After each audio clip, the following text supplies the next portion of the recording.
राम भरोसे जी, आपका भी बहुत हृदय से आभार प्रकट करती हूँ कि आपने मुझे इस वेबिनार में हिस्सा देकर जो मेरा मान बढ़ाया है, उस मान का मैं सम्मान करती हूँ।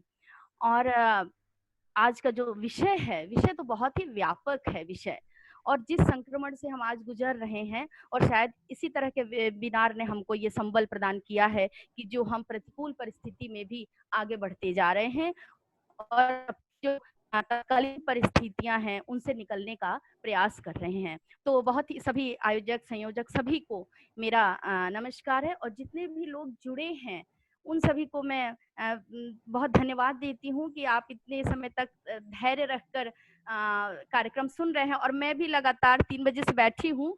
थोड़ी मेरी व्यस्तता दूसरे कार्यक्रमों को लेकर थी, इसलिए मैंने ये आग्रह किया। इसके लिए भी मैं क्षमा प्रार्थी हूँ कि आपके कार्यक्रम को मैं बीच में कर रही हूँ। और मेरी आवाज आ रही है? जी दीदी, आ रही है आवाज। अच्छा। लोक साहित्य पे बहुत बात हुई, भीम जी ने भी बहुत अच्छी बात की, संजीव नेगी जी ने भी कहा, और वर्तमान परिप्रेक्ष्य में अभी विभा बता रही थी तो कि किस तरीके से लोक संगीत का जो क्षरण हो रहा है, जो नैतिक पतन हो रहा है, उसके बारे में भी उन्होंने बताया। और ये सब बातें हम सभी जानते हैं और सभी देख रहे हैं, समझ रहे हैं।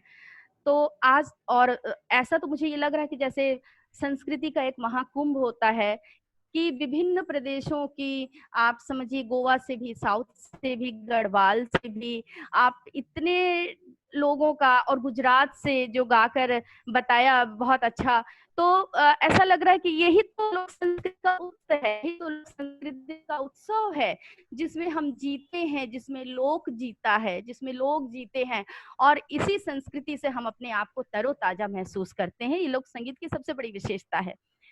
मैं थोड़ा सा अलग, अब लोक साहित्य पर मैं चर्चा ज्यादा नहीं करूंगी। मैं सीधे भोजपुरी जो है उसके ऊपर मैं आऊंगी, और भोजपुरी लोकगीतों पर मेरा विषय भी रहा है, मैं इस पे काम भी कर रही हूँ। और आपको एक क्षेत्र से परिचित भी कराना चाहती हूँ जो बड़ा व्यापक क्षेत्र है।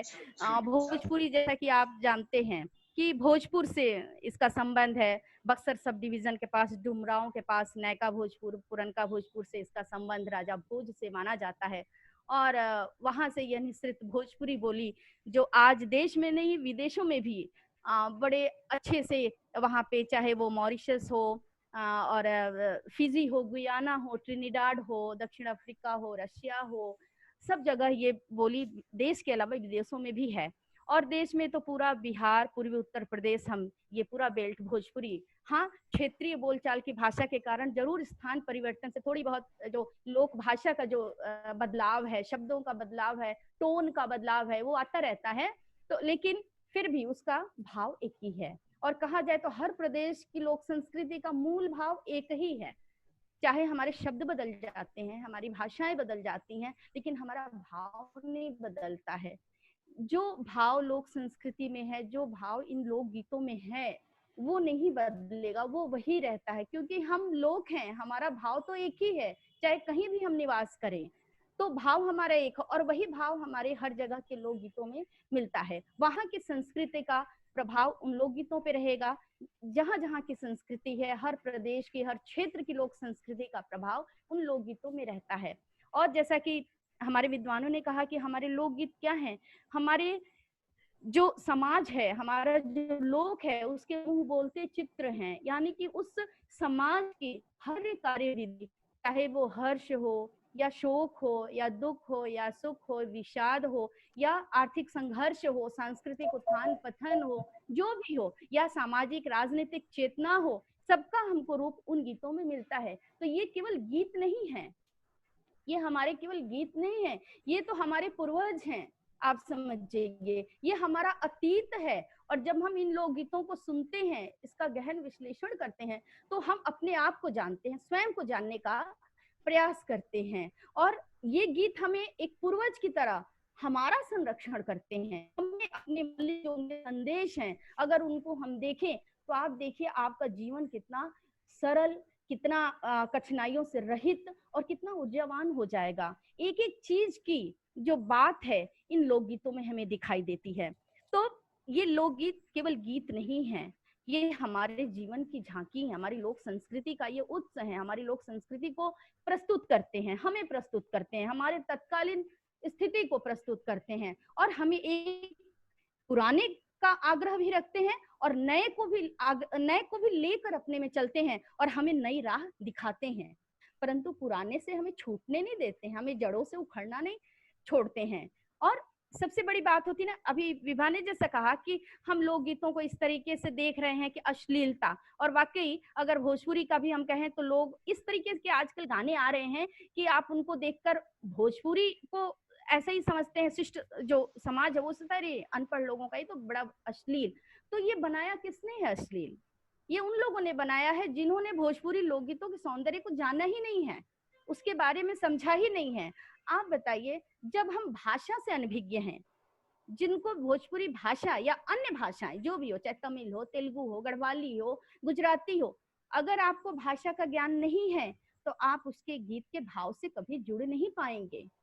आपको गीत के भाव से जुड़ने के लिए आपको भाषा से जुड़ना जरूरी है, क्योंकि जब हम गाते हैं, अगर हम भोजपुरी गा रहे हैं तो हमारा प्रोनाउंसिएशन, हमारा शब्द का जो एक फ्लो है, अगर हम उसको नहीं समझेंगे तो उस गीत को हम अच्छे से प्रस्तुत नहीं कर पाएंगे। और वो फ्लो, वो शब्द को कहने का ढंग, वो जो हम एक फेंकते हैं जैसे शब्दों को लोगों के ऊपर, जब हम निछावर करते हैं शब्दों को, तो उसके लिए भाषा का ज्ञान होना तो जरूरी है। अगर एक बंगाली व्यक्ति है, गुजराती व्यक्ति है, वो अपनी भाषा में जितनी सुंदर अभिव्यक्ति, हर तरह से, चाहे स्वरों का उतार चढ़ाव हो, उसकी तारता तीव्रता हो, उच्चता नीचता हो, उसको कहने का ढंग हो, मुलायमियत हो, जो वो व्यक्ति करेगा, गुजराती व्यक्ति, वो हम नहीं कर पाएंगे। और जो हम करेंगे अपने भोजपुरी भाषा में, वो अन्य भाषा भाषी नहीं कर पाएगा, क्योंकि हर भाषा का एक भाव होता है ना, उसको समझना बहुत जरूरी है। तो हम केवल शब्दों पे जाते हैं। ठीक है, आज तो व्यावसायिकता का जमाना है, प्रोफेशनल लोग हो गए हैं, और हम जैसा परसेंगे समाज को खाना, भोजन की थाली जैसी हम परसेंगे, वैसा ही समाज को खाने की आदत पड़ेगी। अब हमारे ऊपर है, हमारी जिम्मेदारी है कि हम किस तरह का खाना परसना चाहते हैं, उनकी जो इच्छा है उसको हम कैसा बनाना चाहते हैं, उनको हम किस तरह का दें कि वो संतुष्ट हों। तो जब लगातार हम इस तरीके से जो एक नैतिकता की हद पार कर जाने वाले अश्लील द्व्यर्थी संवादों को, द्व्यर्थी गीतों को हम सुनते हैं, तो हमारे अंदर से लोकगीत के प्रति क्या प्रेम उमड़ेगा। फिर हमें बस कष्ट होता है इस तरीके से, सुंदर जिसमें हमारी पूरी संस्कृति निहित है, उसको हम कलंकित कर रहे हैं नए लोगों को इस तरह का गीत सुनाकर। क्योंकि जो नया जनरेशन है वो पुराने को नहीं देख रहा है, उसके वो सौंदर्य को नहीं समझ पा रहा है, तो वो अनजान है उस सौंदर्य से। तो हम जो उसको दिखा रहे हैं वही वो देख रहा है। तो ये हमारी जिम्मेदारी बनती है, और आपकी जिम्मेदारी बनती है, हम किस तरह के लोगों को सुने, किस तरह के लोगों की चॉइस को बनाए। हम जो संगीत जन मनोरंजन था, वही संगीत भव भय भंजन भी था, जो हमें वो मनोरंजन प्रदान करता था, जो हमें ऊर्जा से, उत्साह से, उमंग से भर देता था, वही हमारे अंदर आज नकारात्मक छवि लेके आ रहा है। तो इसमें दोष हमारा ही है कि हम क्वांटिटी तो बढ़ा रहे हैं, लेकिन हम क्वालिटी कितनी तेजी से घटा रहे हैं।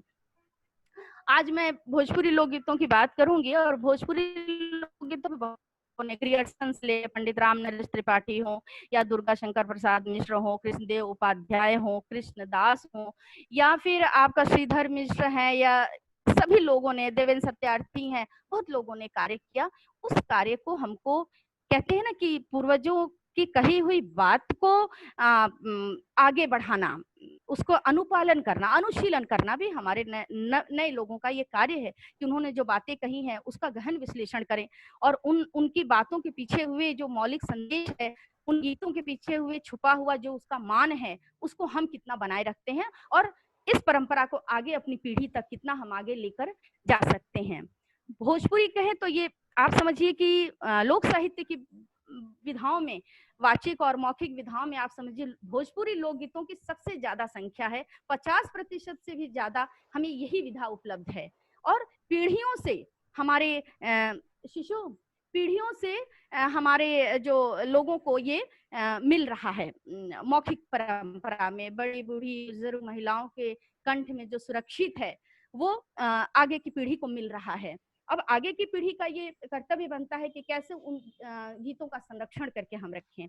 आज हम बात करेंगे थोड़ा भोजपुरी लोक गीतों की, तो मैं शुरू करूंगी संस्कार गीतों से। आप देखिए, जब सबसे पहला जो संस्कार होता है वो जन्म संस्कार होता है। तो जन्म संस्कार के अवसर पे सोहर जैसे गीत गाए जाते हैं। और सोहर जैसे गीत जो हैं, आप उसका अगर शब्द देखें, साहित्य देखें, सौंदर्य देखें, रस भाव देखें, तो हम कहते हैं कि जब हमारे लोक कलाकार थे, उन्होंने किस तरीके से इन गीतों की रचना की, इनका धुन का निर्माण किया कि वो गीत के भाव हमारी बिल्कुल मनोदशा से कोरिलेट करते हैं, एक हमारे मन की भावनाओं के साथ संवाद करते हैं। जिन अवसरों पे जो गीत बने हैं वो उसी अवसर के अनुकूल, जैसा हमारा मन का भाव रहता है उसी के साथ परस्पर बिल्कुल अनुकूल बने हुए हैं। तो सोहर जैसा गीत जो है कि प्रसूता स्त्री जब सौरी में है तो सोहर गाया जाता है, और उसमें किस तरीके से आप देखिए कि संबंधों का कितना सुंदर, आदमी कहता है कि ननद, भौजाई, सास, इनका संबंध बड़ा विचित्र दिखाई देता है हम लोग को, बड़ा उसमें, लेकिन गीतों में ऐसा नहीं मिलता है, बहुत कम मिलता है। अगर मिलता है तो हास परिहास के उसमें मिलता है। और दो चार गीत तो हमेशा ऐसे रहते हैं जिसमें आपको उंगली उठाने का मौका मिले। लेकिन आप सुनिए बहुत सुंदर सोहर कि एक स्त्री है और सास अपनी बहू की जब वो संतान उत्पन्न करती है तो बहू उसको कितनी सुंदर लग रही है, क्योंकि सास की हमेशा तमन्ना होती है कि वो अपने पोते पोतियों को खिलाए। और किस तरीके से सास और बहू का जो सास का संवाद है बहू से, सोहर मैं आपको सुना रही हूँ। और इसकी धीरता गंभीरता आप देखिए कि जब प्रसव पीड़ा होती है तो एक स्त्री किस तरीके से तन से, जब वो बहुत व्यथित है तो मन से भी थोड़ी व्यथित है, तो उसकी जो दशा है किस तरीके से, लेकिन ये गीत कितना उसको उत्साहित करते हैं और उस पीड़ा से उबरने में सहायक हैं। देखें, पनवाए सनधानी पातर, कुसुम सन सुंदर हो, ललना बहुआ के भैले ललनवा, आंगनवा उठे सोहर हो। अब ये देखिए लय कितना अच्छा चल रहा है कि एक प्रसव स्त्री का जो मनोभाव है, और सास पूछ रही है उससे कि मचिया बैठल तो हो सासू, बहू से आरज करहो, ए बहुआ कवन कवन फल खैलू, होरिलवा बड़ा सुंदर हो। अब बहू क्या कहती है कि खैली में अमवाई मिलिया, ढेवदा फल के रवान हो, ए भऊ ए सासू छिली छिली खैली नवरंगिया,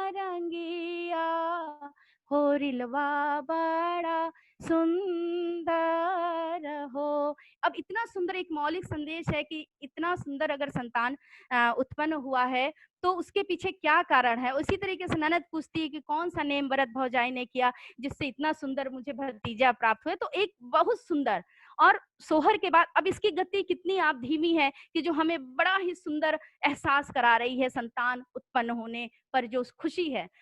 इसके बाद जब सौरी के बाद जब बाहर निकलती हैं महिलाएं तो फिर उत्साह और उमंग के साथ पूरे घर में बड़ा सुंदर मनाया जाता है त्योहार की तरह। और तो ऐसे गीत को खिलौना गीत गाने की परिपाटी है, और खिलौना तुरंत वो भाव चेंज हो जाता है खिलौना गीतों का सोहर से तुरंत। और किस तरीके से ननद है या देवर है, किस तरीके से नए जो वो है मेंबर के नए सदस्य के आने की जो खुशी है, भतीजा भतीजे के आने की खुशी है, तो किस तरीके से वो अपनी इच्छा को वो किस तरीके से अपने खुशी को वो प्रकट करते हैं। तो जब हम उत्साह उमंग में होते हैं तो हम बहुत, हमारा जो होता है ना कि कार्य बहुत तेज गति से और हम उछलते कूदते हुए करते हैं, तो गीतों में भी यही भाव दिखाई देता है।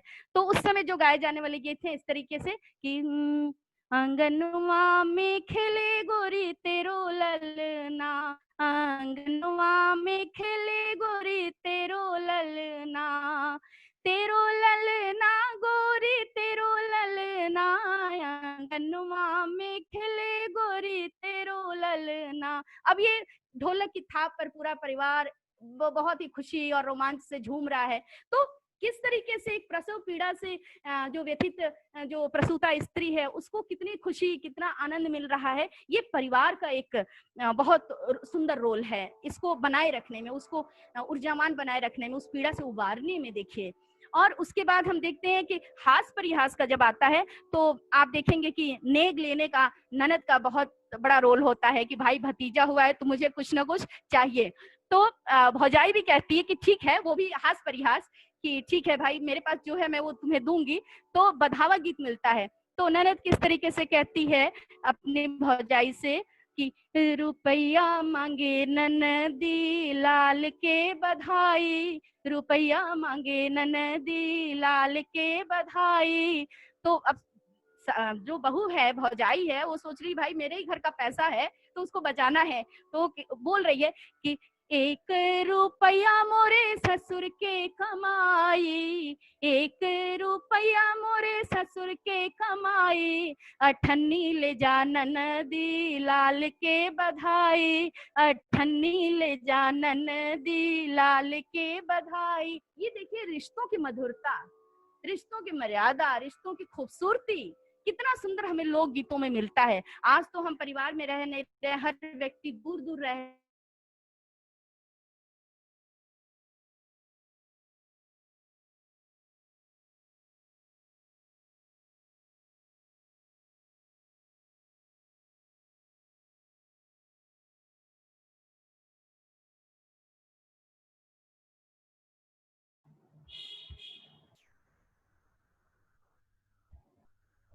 दीदी आवाज बंद हो गई आपकी। आपकी आवाज नहीं आ रही उधर से।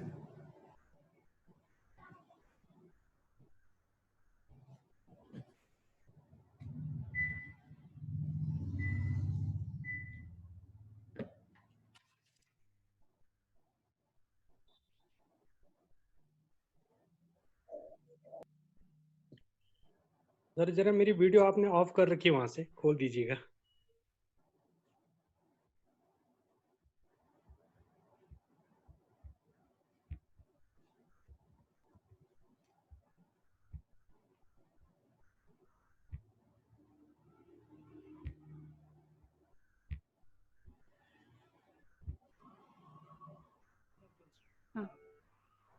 हेलो राम भरोसे जी, आवाज आ रही है? हाँ दीदी अब आ रही है आवाज, बीच में नहीं आ रही थी।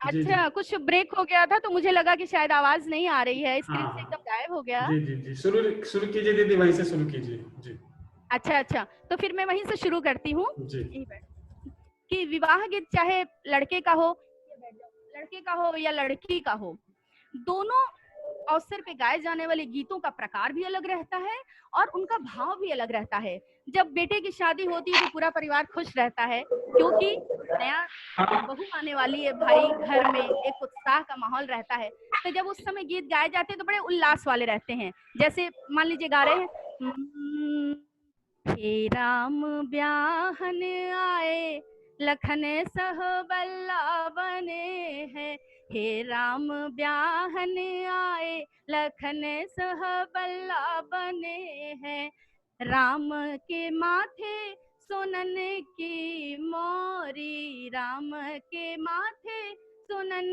की मोरी, हे लड़ियां लटकत आवे लखन सुह बल्ला बने हैं, हे राम ब्याहन आए लखन सुह बल्ला बने हैं। अब ये खुशी का है कि भाई लड़के का विवाह है, हर प्राणी, हर माता पिता, भाई बहन, परिवार के सभी सदस्य बड़े खुश हैं।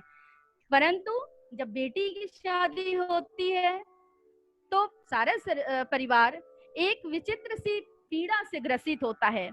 उसको पता है, एक पिता को पता है कि उसकी बेटी जाने वाली है पराए घर, एक भाई को पता है कि उसकी बहन जाने वाली है, एक भौजाई को पता है कि उसकी ननद जाने वाली है, एक माँ को पता है कि उसकी जो चिड़ैया है उसके घर को छोड़कर जाने वाली है, दूसरे के घर पे बसेर लेने वाली है, तो वो पीड़ा, वो दुख कैसे परिवार सहन करता है और सारे कार्य को पूरा करता है। तो बेटी भी बहुत उदास है और बेटी कहती है कि ऐसा दिन, अपने पिता से कहती है कि ऐसा दिन क्यों आता है कि बाबा तुम्हारे घर इतने दिन रहने के बाद मुझे दूसरे घर जाना पड़ रहा है, तुम्हारा घर मुझे छोड़ के जाना पड़ रहा है। भाई को तो ऐसा नहीं है, भाई तो यहीं रहता है। तो पिता, तो क्या तुम हमसे भाई से कम प्यार करते हो? मेरा मोह तुम्हारे लिए कम है। तो पिता कहता है कि ऐसी बात नहीं है। और वो किस तरीके से कह रहा है?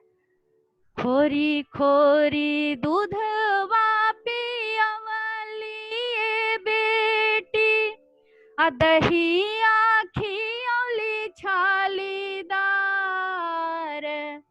अकोरा से बेटी हो भुइया ना उतरली, अब बेटा से बढ़ के दुलार। वो कहता है कि नहीं, ऐसी बात नहीं है।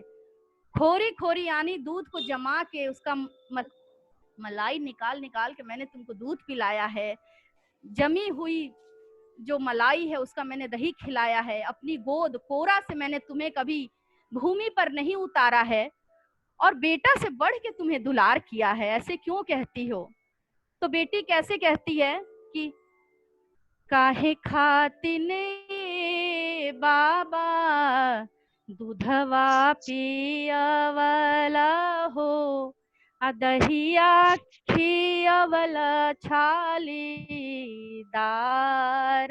हो, काहे न बाबा हो भुइया से उतरला हो, काहे कैला इतना दुलार हो, जनते तरहल बाबा पर घर जइबो हो, काहे कैला इतना दुलार हो। बेटी भी द्रवित हो जाती है, कहती है कि बाबा फिर तुमने क्यों ऐसा किया, क्यों मुझे दूध दही खिलाया, कोरा से मुझे गोद से भूमि पर नहीं उतारा और बेटा से बढ़ के दुलार किया, तो ऐसा क्यों किया जब मुझे दूसरे घर ही भेजना था। तो एक इस तरीके का ये लोक धुनों का संयोजन हमारी मनोदशा के साथ कितने सुंदर तरीके से हुआ है। और जब विदाई होती है, आप देखिए तो घर का ही व्यक्ति नहीं, पूरे मोहल्ले के, पूरे गांव गिराव के लोग रो पड़ते हैं बेटी की विदाई में। और विदाई का गीत देखिए कितनी मंथर गति से चल रहा है कि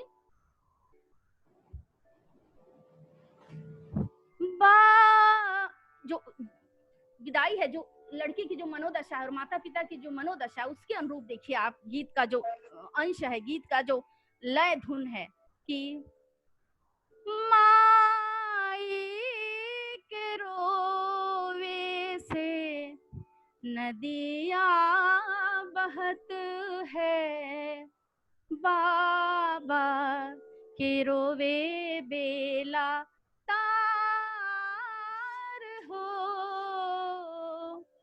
अब भैया के रोवे चरण धोती भीजे, अब भौजी नयनवा नलोर हो। किस तरह से परिवार के सदस्यों की जो मनोदशा है व्यक्त की गई है। तो अभी मैं गा रही हूँ और मेरी सिहरन हो गई है ऐसे गीतों को गाकर, ऐसा लग रहा है जैसे सिहर उठा है बदन। तो और अब मैं आगे चलती हूँ, आपको ज्यादा मैं करुण रस से मैं वो नहीं करूंगी। अब आगे चलते थोड़ा हास परिहास को देखते हैं कि किस तरीके से अन्य उस पे विदाई तो हो गई बेटी की। अब बेटा जब बहू लेकर आता है तो सास कितनी खुश है, माँ कितनी खुश है। तो पहले पालकी होता था, पालकी में डोली में बैठ के बहू आती थी, तो हमें कैसे सास कितनी खुश होकर बेटे का वो परीक्षण करती है। तो परीक्षण का जो गीत है कितना सुंदर है कि हाथ के सिंदूरवा ले ले अम्मा बाली ठाढ़ हो, हाथ के सिंदूर वाले ले अम्मा बाली ठाढ़ हो, अखोला बचवा पलक के बढ़िया सेनुरा बहोरी हो, खोला बचवा पलक के बढ़िया सेनुरा बहोरी हो, सोने के सिंदूर वाले ले अब अम्मा बाली ठाढ़ हो, खोला बचवा पलक के बढ़िया सेनुरा बहोरी हो। राम भरोसे जी आवाज आ रही है ना? जी दीदी आवाज आ रही है, आवाज आ रही है। आ रही है ना? ठीक। अब आप देखिए कि कोई कोई रस्म ऐसा होता है जिसमें रिश्तों का बड़ा सुंदर दिखता है कि किस तरीके से दो परिवार जब जुड़ता है तो कितना सुंदर एक दूसरे परिवार का जो संवाद है। एक शादी होने के बाद एक मड़वा हिलाई का रस्म होता है ना, कि जब बेटा बहू को लेकर जाता है तो दोनों समधी मड़वा हिलाते हैं। तो मड़वा हिलाई के समय का जो गीत है वो थोड़ा हास परिहास से कटाक्ष से भरा हुआ रहता है। तो कैसे और नेक दिया जाता है भाई, जो कन्या पक्ष वाले लोग हैं वो वर पक्ष के मतलब वर के पिता को नेक भी देते हैं मड़वा हिलाई में। तो किस तरीके से वो स्त्रियां गाती हैं गीत कि अरे माड़ो के हिलाई समधी मांगे समधिनिया, अरे माड़ो के हिलाई समधी मांगे समधिनिया, अब मड़वा में भीड़ भइल भारी, अब बड़ा रंग बाज समधी हो, मड़वा में भीड़ भइल भारी, बड़ा रंग बाज समधी। राम भरोसे जी बार बार ये लिख के आ रहा है कि आवाज नहीं आ रही है। क्या आवाज नहीं आ रही है? दीदी आवाज आ रही है, एक्चुअली हो क्या रहा है कहीं कहीं नेटवर्क की दिक्कतें हैं, लेकिन आवाज आ रही है आपकी तरफ से दीदी। अच्छा ठीक है, सब लोग सुन रहे हैं ना? हाँ बिल्कुल सुन जी। अच्छा अच्छा ठीक की दिक्कत है, उनको आवाज नहीं आ रही है। अच्छा ठीक है। प्रॉब्लम नहीं है, उन लोगों की प्रॉब्लम है जी।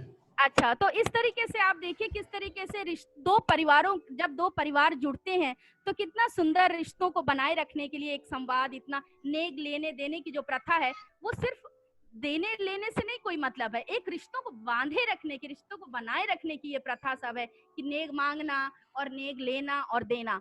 अब हम आगे थोड़ा सा चलते हैं कि ये तो संस्कार गीत हो गए।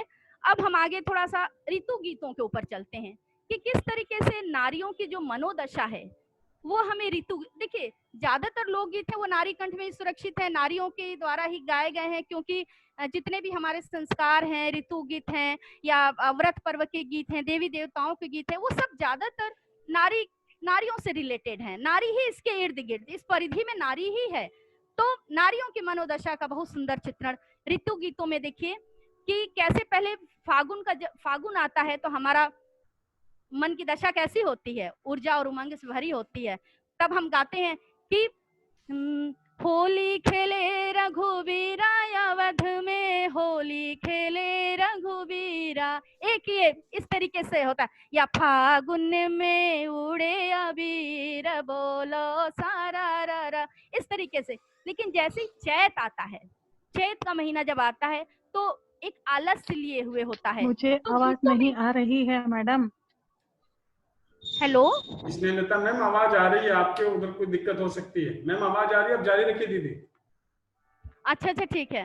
तो इस तरीके से किस तरीके से हमारा जो फागुन का जो उत्साह है, फागुन का जो उत्साह है वो किस तरीके से एकदम से चैत माह आते ही जो एक आलस्य आता है वो हमारे शरीर पे भी वो हावी होता है और फिर गीतों में भी दिखाई देता है।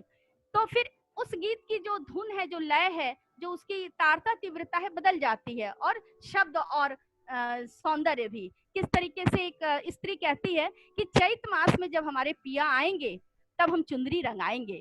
तो कैसे वो अपनी जो इच्छा है वो व्यक्त कर रही है कि चैत मासे चुनरी रंगई बे हो रामा, जब पिया आई हैं चैत मास चुनरी रंगई बे हो रामा, जब पिया आई यानी जब पिया आएंगे तब हम चुंदरी रंगाएंगे।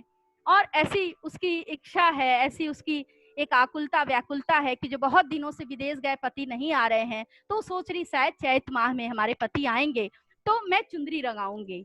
तो अब यही चीज आप देखिए कि जब सावन आता है तो हर स्त्री के लिए सावन उसको हरा भरा कर देता है, उसके जीवन को भी हरा भरा कर देता है, तन मन को हरा भरा कर देता है। परिवेश और वातावरण तो हरा भरा होता है, प्रकृति भी उसको हरा भरा करती है। और जो नवविवाहिता युवतियां हैं वो भी ससुराल में, वो भी बहुत खुश हैं, मायके की याद नहीं आ रही है।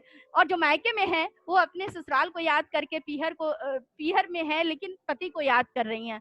तो किस तरीके से चुंदरी रंगाने की ही बात किस तरीके से सावन में कजरी में एक स्त्री कहती है और आग्रह नहीं करती है और पूरे दबंगई के साथ कहती है कि यही सावन में हो, यही सावन में चुनरी रंगाई द पिया, जिया भर माई द पिया ना, कि यही सावन में चुनरी रंगाई द पिया, जिया भर माई द पिया ना।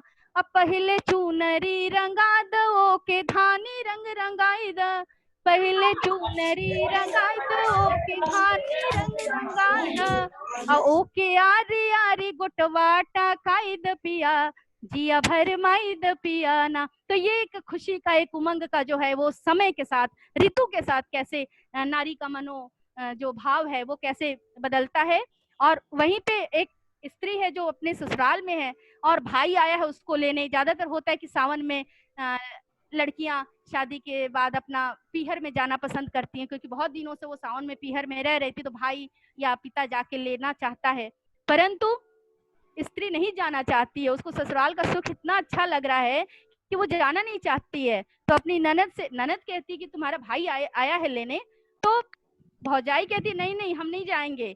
तो किस तरह से कह रही है कि मोरे भैया ले आना वैया हो, मोरे भैया ले आना वैया हो, सवनवा में ना जइबो ननदी, मोरे भैया ले आना वैया हो, सवनवा में ना जइबो ननदी।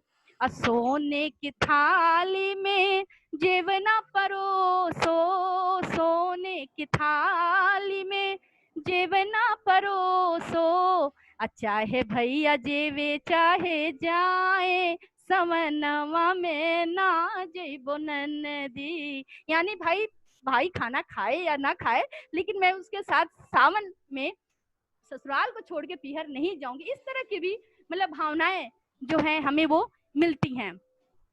श्रम गीतों का देखें तो बहुत प्रकार श्रम गीतों के मिलते हैं, जो चाहे खेत की निराई बोवाई रोपनी सोहनी का गीत है, या आप समझ जाइए पालकी ढोते समय जो कहार गाते हैं, जाता पीसते समय जो महिलाएं गाती हैं जगसार गीत।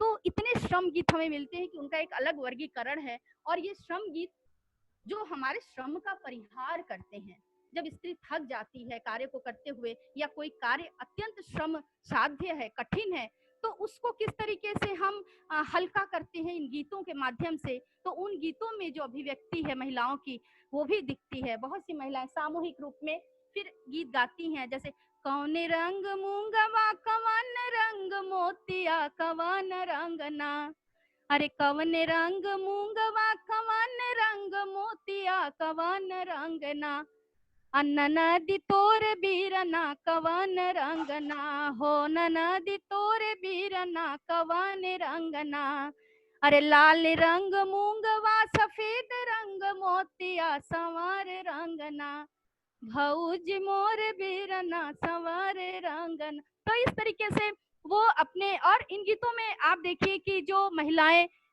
कभी स्वतंत्र रूप से बोल नहीं पाती थी और अपनी भावनाओं को व्यक्त नहीं कर पाती थी सामूहिक रूप से, वो किस तरीके से इन गीतों में निकल कर आता है। आप देखिए कजरी गीतों का विषय वैविध्य इतना अधिक है कि आप कोई भी विषय अगर आप छूना चाहें तो कजरी गीतों में आपको जरूर मिलेगा। मेरे पास बहुत से ऐसे गीत हैं कजरी गीत जिसमें हमें नारी की विभिन्न मनोदशाओं का चित्रण मिलता है, उनकी अभिव्यक्ति का मुखरता के साथ उसमें हम देखते हैं, उन मुखर होके वो बोल रही हैं, अभिव्यक्त कर रही हैं। आप समझिए कि आज हम महिला सशक्तिकरण की बात करते हैं वर्तमान समय में, आप देखिए पारंपरिक लोक गीतों में महिलाओं ने कितना पुरजोर प्रतिरोध किया है, पुरुषों के रवैये के ऊपर। मैं किसी को ऐसा नहीं बोल रही हूँ, कोई अपने ऊपर कुछ ऐसा नहीं लेगा, लेकिन गीतों की मैं बात कर रही हूँ, पुरुष कृपया नाराज नहीं होंगे। लेकिन आप देखिए कितना प्रतिरोध मुखर ढंग से, कि अगर कोई पति नकारा है, बिल्कुल आवारा है बिल्कुल, तो पत्नी किस तरीके से गीतों में कहती है कि हमरो बल मुआया वारा पे पर तर मारे नजारा हो, है वो कहते मतलब हमारा सखी से कह रही कि हमरो बल मुआया वारा पे पर तर मारे नजारा हो। अब वो बहुत समझाती है कि तुम ऐसा काम मत करो, गांव गिराव के लोग कितना बोल रहे हैं, मेरी सहेलियां तंज करती हैं कि इस तरह का नकारा पति मिला है, लेकिन वो नहीं मानता है। तो पत्नी किस तरीके से उसका बदला लेती है कि कहती ठीक है तुम घूमो तो मैं भी घूमूंगी। तो कहती है का करी है बलमु बेचारा नजर तरे मारब नजारा हो, अब बड़ा खिसी आई है तो घर में ना आई है। अब वो कह रही है उससे कि भाई गुस्सा करके क्या करोगे, कि बड़ा खिसी आई है तो घर में ना आई है, अरे मैं के में कर ले गुजारा पे पर तरे मारब नजारा हो, यानी कि नैहर में रह लेंगे लेकिन तुम्हारे साथ नहीं रहेंगे, और जो तुम काम कर रहे हो वही काम हम करेंगे। फिर उसके बाद आप देखिए कि यदि कोई पुरुष मद्यपान कर रहा है, शराब पी रहा है, तो पहले तो गांजा पीते थे, सुरती खा रहे हैं, बीड़ी पी रहे हैं, तो महिलाओं को उससे बहुत उलझन है। तो किस तरीके से कजरी गीत में स्त्री कह रही है कि सखी हो मोरा करम जरी गईले, सखी हो मोरा करम जरी गईले, अपियवा मिलल गंजेड़ी ना, यानी कि अपने सखी से कि मेरा तो करम जल गया, जो पिया मुझे गांजा पीने वाला मिल गया। और वहीं पे जो बेरोजगार पति है उसके लिए वो क्या कह रही है स्त्री कि जांगर चोर बलमुआ जियरा के जवाल बा, कि जांगर चोर बलमुआ जियरा के जवाल बा, पैसा बिना लाचार बाना, कि जांगर चोर बलमुआ जियरा के जवाल बा, पैसा बिना लाचार बाना, यानी जांगर चोर जो वो है वो मेरे जी का जवाल है। भांग पीने वाला पति है, वो रोज कहता है कि अपनी स्त्री से कि भाई भांग पीसो, और स्त्री पीसते पीसते उसके हाथ में दर्द हो रहा है लेकिन वो सुनने वाला नहीं। तो किस तरीके से वो कह रही है कि सुनन नदी के भाई, अरे सुनन नदी के भाई भांग हमसे ना पिसाई, सुनन नदी के भाई भांग हमसे ना पिसाई, हमरा दर्द होला हो, हमरा दर्द होला नीरमी कलाई में, भांग के पिसाई में ना, हमरा दर्द होला नरमी कलाई में, भांग के पिसाई में ना, यानी कि वो सारी चीजों को नकार रही है कि जो जो तुम्हारे दुर्गुण है मैं अब उसको बर्दाश्त करने वाली नहीं हूँ। तो महिला सशक्तिकरण बहुत परंपरा से हमारे यहाँ रहा है, शायद हमने उसको देखा नहीं है। आज हम भाषिक उसमें हम लिख रहे हैं, पढ़ रहे हैं, बोल रहे हैं, लेकिन ये लोकगीतों में हमें बहुत मिलता है। और आप समझ जाइए लोकगीतों में कि वो मिलता है जो इतिहास में भी नहीं मिलता है। जब इतिहास की कड़ियां टूटती हैं तब हमें लोकगीतों को देखना पड़ता है। ऐसे शब्द जब हमें कहीं नहीं मिलते हैं साहित्य में, तब हमें लोकगीत में जाना पड़ता है, देखना पड़ता है कि तत्कालीन समय में इस शब्द के लिए क्या प्रयोग किया जाता था। उसी तरीके से देखिए भिखारी ठाकुर भोजपुरी के, जिसको शेक्सपियर कहा जाता है उनको, और बहुत से उन्होंने भोजपुरी नृत्य जो है, विदेशिया नृत्य, विदेशिया गान, विदेशिया नाटक, उन्होंने उसकी वजह से उनको इतना बड़ा योगदान उन्होंने दिया है कि भोजपुरी का उनको शेक्सपियर कहा जाता है। उनके ज्यादातर जो विदेश में जो काम करने वाले गिरमिटिया मजदूर, जो जिस तरह से अपने पैसा अर्जन करने के उससे वो विदेश चले जाते थे, विदेश करने मतलब कलकत्ता चले जाते थे, रंगून चले जाते थे, या मॉरिशस चले जाते थे, जो पूरा गिरमिटिया से गवर्नमेंट संस्कृति ही एक है।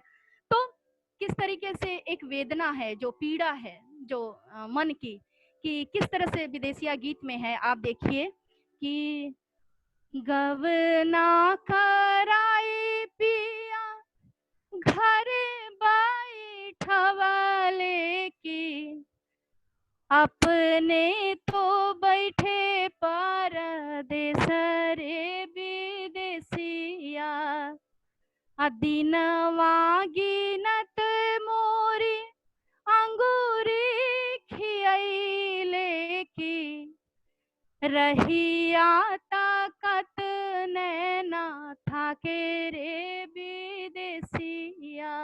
इस तरीके से इतना सुंदर भाव जो है कि विदेश में रह रहे पति के बिना स्त्री किस तरह से ससुराल में रहती है, किस तरीके से वो उसकी विरह को वो बर्दाश्त करती है और घर का पूरा काम वो करती है। और देर तो नहीं हो रहा है राम भरोसे जी, बहुत तो नहीं? दीदी टाइम तो हो ही रहा है दीदी, और उनको अच्छा, बस मैं 2-3 गानों के साथ आपको बस मैं आपको खत्म करूंगी कि हमें जो समाज में जो इस तरह की वृत्तियां थी, जो कुप्रथाएं थी, उनका भी बहुत सजीव चित्रण हमें लोकगीतों, भोजपुरी लोकगीतों में मिलता है।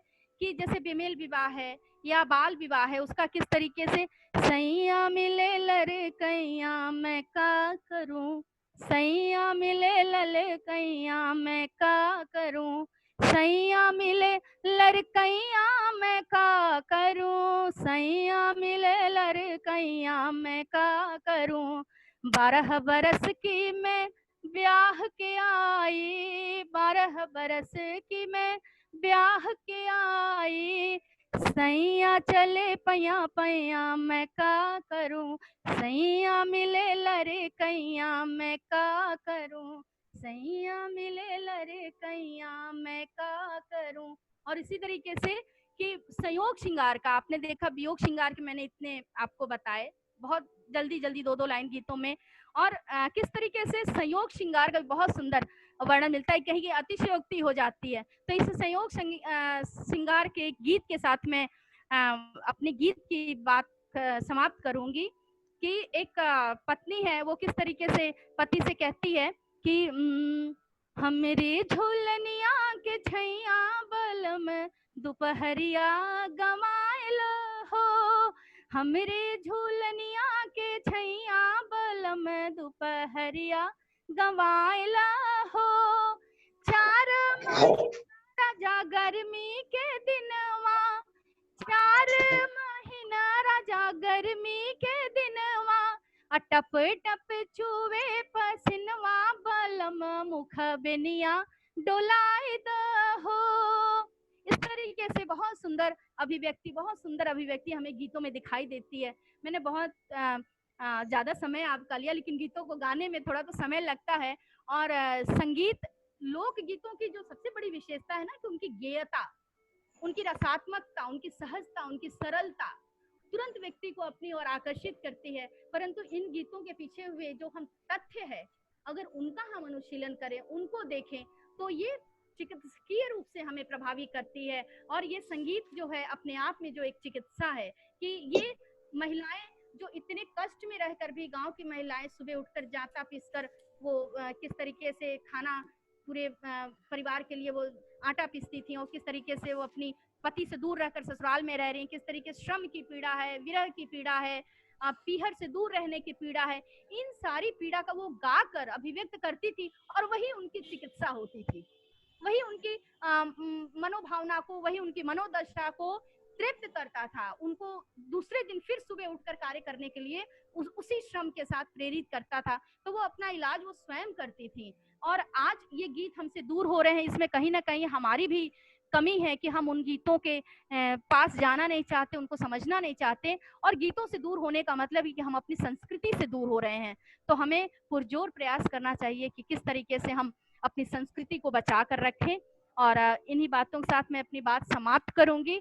और पूरे परिवार को, महाविद्यालय परिवार को, सुनने वाले सभी लोगों को, इस मंच पे जो उपस्थित हमारे विद्वत जन है, जिन्होंने बहुत ही ज्ञानवर्धक बातें कही लोक साहित्य को लेकर, गुजराती साहित्य को लेकर, मैं सभी को हृदय से धन्यवाद देती हूँ। और बहुत मुझे कुछ सीखने का मौका मिले, मैं हमेशा ये सोचती हूँ मुझे कहीं से कुछ भी सीखने का मौका मिले तो मैं उसे आत्मसात करना चाहती हूँ। इन्हीं बातों के साथ मैं एक बार पुनः राम भरोसे जी आपको मैं हृदय से कृतज्ञता ज्ञापित करती हूँ, आभार प्रकट करती हूँ, शोधार्थियों को साधुवाद देती हूँ, सबको प्रणाम करती हूँ।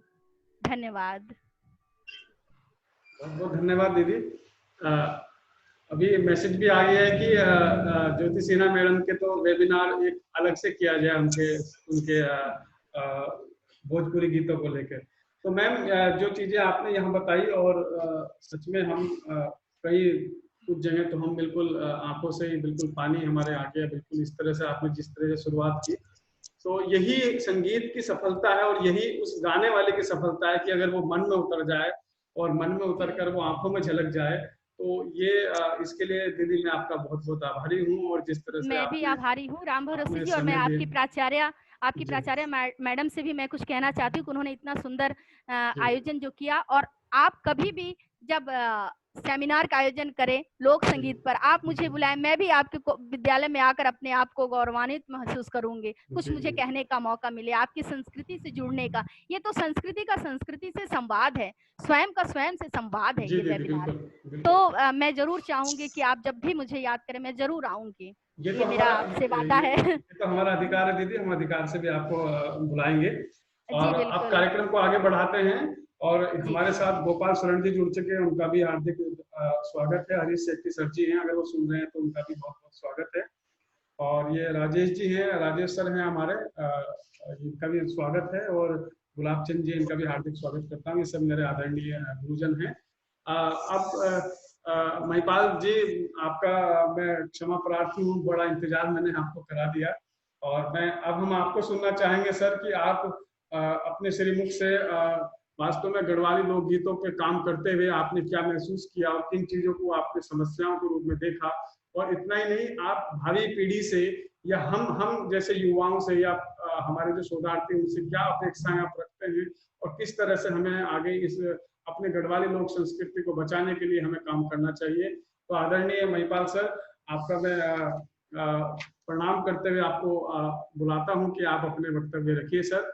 आदरणीय महिपाल सिंह सर।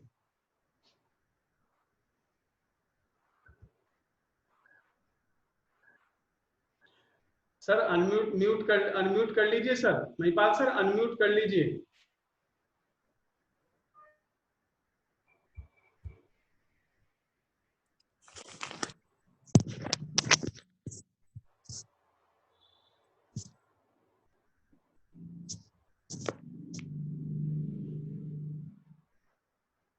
महिपाल सर,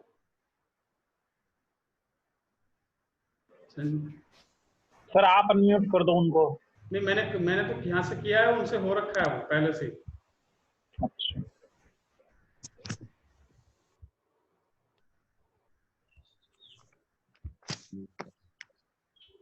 हो गए सर, अनम्यूट हो गए आप। जी जी जी सर। सर जी सर, आवाज आ रही है? हाँ जी आ रही है सर। जी स्वागत है सर, प्रणाम। जी आप सबको नमस्कार। मैं साहित्य का विद्यार्थी तो नहीं हूँ, अब तक मैं साहित्य के प्राध्यापकों और विद्यार्थियों की बात सुन रहा था।